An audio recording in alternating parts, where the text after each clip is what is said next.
విమర్శలను ఎలా చూడాలంటారు? సార్ ముందుగా మీకు అలాగే ప్యానెల్లో ఉన్న పెద్దలకి, అమ్మ టీవీ వీక్షకులకు అందరికీ నమస్కారం అండి. నమస్తే అండి.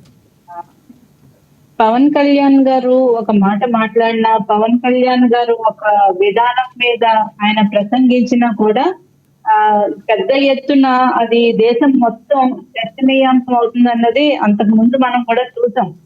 రాజకీయాల్లో పవన్ కళ్యాణ్ గారు ప్రవేశం కానీ, ఆయన రాజకీయ ప్రయాణం కానీ, గత ఎన్నికల్లో 100% స్ట్రైక్ రేట్ సాధించడం కానీ, దేశం మొత్తం టీవీ డిబేట్స్ లో కానీ, పెద్ద పెద్ద నేతల్లో కానీ చర్చగా వచ్చింది. అంటే కొన్ని ఛానల్స్ లో ఎలా మాట్లాడారు అంటే, ఒక పొత్తుకి కరెక్ట్ సమీకరణాలు అంటే ఇది, ఈ రకంగా ఒక పొత్తులో వెళ్ళాలి, ఇలాగా ఒక్క ఓటు కూడా చీలనివ్వకుండా ఇట్లా 100% స్ట్రైక్ రేట్ సాధించాలి, మంచులు వేశారు అని చెప్పేసి చాలా ఛానల్స్ లో డిబేట్లు పెట్టడం జరిగింది. అదే కాకుండా పవన్ కళ్యాణ్ గారిని ఇటు ఉదయనిధి స్టాలిన్ గాని, అటు మన ఉత్తరప్రదేశ్ లో కానీ, బీహార్ లో కానీ చాలా మంది రాజకీయ నేతలు ఆయన్ని ఫాలో అవుతున్నారు, upcoming leaders. So Pawan Kalyan garu లాంటి చరిష్మా ఉన్న వ్యక్తి ఇప్పుడు తమిళనాడులోకి వెళ్ళి అక్కడ ఒక మతానికి సంబంధించిన ఒక కార్యక్రమంలో ప్రసంగిస్తే అక్కడ రాజకీయ నాయకుల్లో ఉలుపు వచ్చిందంటే వాళ్ళకి అక్కడ అర్థం ఏంటంటే మనకి క్లియర్ గా అది రాజకీయ పార్టీ ఇది కాదు, మీటింగ్ కాదు, ఒక దేవుడికి సంబంధించిన భక్తులందరూ సమావేశం.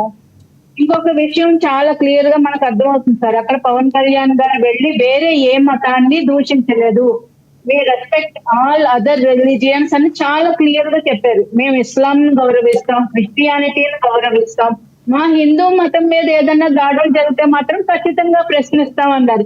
ఇది ఎవరికి ప్రాబ్లం సార్, ఎవరికి అభ్యంతరం నాకు అర్థం కావట్లేదు. ఇందులో రాజకీయాలకు ముడిపడి ఏముంది అర్థం కావట్లేదు. సపోజ్ నేను ఒక మతాన్ని ఫాలో అవుతున్నాను, నా మతాన్ని నేను గౌరవించుకుంటాను, మిగతా అన్ని మతాన్ని గౌరవిస్తాను, నా మతాన్ని పూజించుకుంటాను, నా మతం మీద దాడి జరిగితే నేను ప్రశ్నిస్తానంటే తప్పేంటి?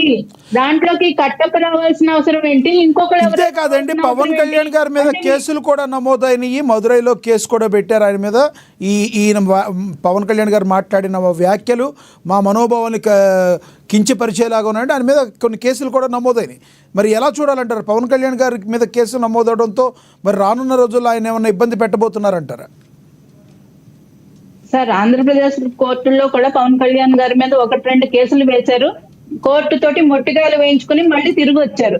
అక్కడ కూడా సేమ్ అదే అవుతుంది సార్. ఆయన ఎప్పుడూ కూడా ఎవరిని ఎదుటి వాళ్ళని కించపరిచేటట్టు మాట్లాడరు, లైన్ దాటి మాట్లాడరు, ఒక మత ఉద్రేకాన్ని రెచ్చగొట్టేటట్టు మాట్లాడరు, తన ధర్మం కాపాడుకోవడం కోసం మాట్లాడతారు. అది మన రైట్ సార్. అది ఇంకొక విషయం ఏంటంటే, ఇప్పటి వరకు ద్రవిడియన్ పార్టీలు ఏం చేసినాయి, ఎవరైనా ఒక హిందూ మతం గురించి మాట్లాడితే వారిని ఏమనేవాళ్ళు, అక్కడ డిబేట్ చేసేవాళ్ళు సార్. వీళ్ళు నార్త్ వాళ్ళు వచ్చి మన సౌత్ రాజకీయాల గురించి ఎందుకు మాట్లాడుతున్నారు అని చెప్పి డిబేట్ చేశారు. ఇప్పుడు పవన్ కళ్యాణ్ గారి విషయంకి వచ్చేటప్పుడు కదా డిబేట్ చేయడం లేకుండా పోయింది. పాపం వాళ్ళకి ఆస్కారం లేదు. ఈయన సౌత్ ఇండియన్నే కాబట్టి అక్కడ దారి మూసుకుపోయింది వాళ్ళకి. నెక్స్ట్ ఇంకొకటి, హిందీ మాట్లాడే వాళ్ళు ఇక్కడికి వచ్చి మన తమిళ రాజకీయాల్లో ఏం అవసరం అంటారు. పవన్ కళ్యాణ్ గారు హిందీ మాతృభాష ఉన్న వ్యక్తి కాదు, పక్క రాష్ట్రమే, తెలుగు మాట్లాడే వ్యక్తి. యాజ్ వెల్ యాజ్ ఇంకొకటి, పవన్ కళ్యాణ్ గారు అన్ని భాషలో మాట్లాడతారు. పవన్ కళ్యాణ్ గారు తమిళ్ మాట్లాడగలరు, తెలుగు మాట్లాడగలరు, ఇంగ్లీష్ మాట్లాడగలరు. పవన్ కళ్యాణ్ గారు తమిళ్లో మాట్లాడిన బయట ఒకటి ఉంది. సుజాత్ గారు, పవన్ కళ్యాణ్ గారు ఒక్క నిమిషంలో నేను చెప్పాల్సింది చెప్పేస్తాను. ఆయన వాళ్ళకి గొంతులో వెలక్కాయబడిన మరో విషయం ఏంటంటే, పవన్ కళ్యాణ్ గారు తమిళ్లో కూడా మాట్లాడడం, అదే అక్కడ తమిళ ప్రజలందరికీ చాలా జాగ్రత్తగా గమనించడం, వాళ్ళ మైండ్ లో పెట్టుకోవడం. ఇంకొకటి ఏంటంటే, ఎవరైనా కూడా వాళ్ళకి వ్యతిరేకంగా మాట్లాడితే ద్రవిడియన్ పార్టీస్ కి వీళ్ళు బీజేపీ మనుషులని ముద్ర వేసేవాళ్ళు. సో ఇక్కడ పవన్ కళ్యాణ్ గారి మీద ఆ ముద్ర వేయడానికి కూడా లేదు. ఎందుకంటే ఈయన బీజేపీకి సంబంధించిన వ్యక్తి కాదు, ఆయన ఒక జనసేన పార్టీ అధ్యక్షులు.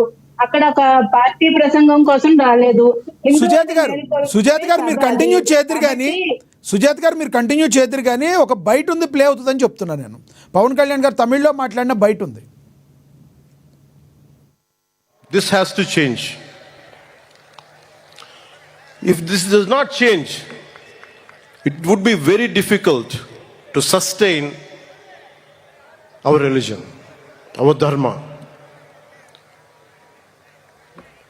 Anywhere in our country, being a Hindu, I'm not a fanatic Hindu, I'm a committed Hindu. I respect Islam, I respect Christianity. Only na kekkirdenna, don't disrespect my Hindu dharma. Nam arampati ning edume sollading.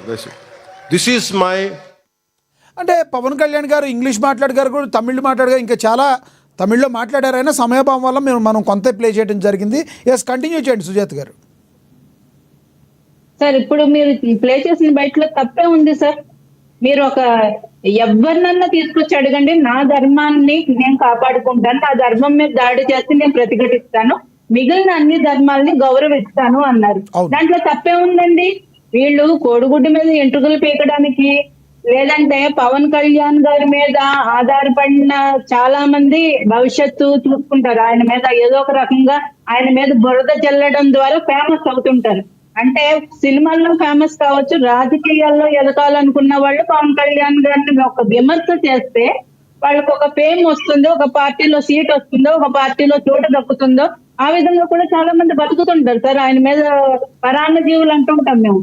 కాబట్టి ఆ విధంగా విమర్శలు వస్తాయి, ఆయన మీద కేసులు పడొచ్చు, ఆ కేసులు అట్లానే కొట్టేస్తారు కూడా కోర్టులు.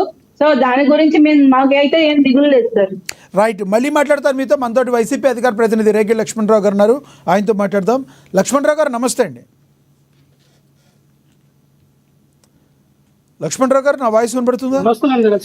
ఎస్, లక్ష్మణరావు గారు, ఏదైతే పవన్ కళ్యాణ్ గారు జనసేన అధినేత, ఆయన హిందూ ధర్మాన్ని ముందుకు తీసుకువెళ్తున్న వారిలో ఒకరుగా ఈ రోజున పేరు సంపాదించుకుంటున్నారు, సనాతన ధర్మాన్ని ఆయన భుజానికి ఎత్తుకున్న ఆయన తమిళనాడు మురుగన్ మానాడికి వెళ్ళారు. అక్కడ ఆయన మాట్లాడిన మాటలు, ఆయన మీద కొన్ని కేసులు నమోదవటాలు, మరి ఏ రకంగా చూడాలి, ఏ కోణంలో చూడాలి? తమిళ రాజకీయ నాయకులు, డిఎంకే పార్టీ నాయకులు అందరూ కూడా పవన్ కళ్యాణ్ మీద విమర్శలు గుప్పించడాన్ని ఏ రకంగా చూడాలి? లక్ష్మీనాథ్ గారు, మీకు పెన్నున్న పెద్దలకి, ఏఎన్టీ వీక్షకులకి, యాజమాన్యానికి హృదయపూర్వక నమస్కారం. నమస్తే సార్.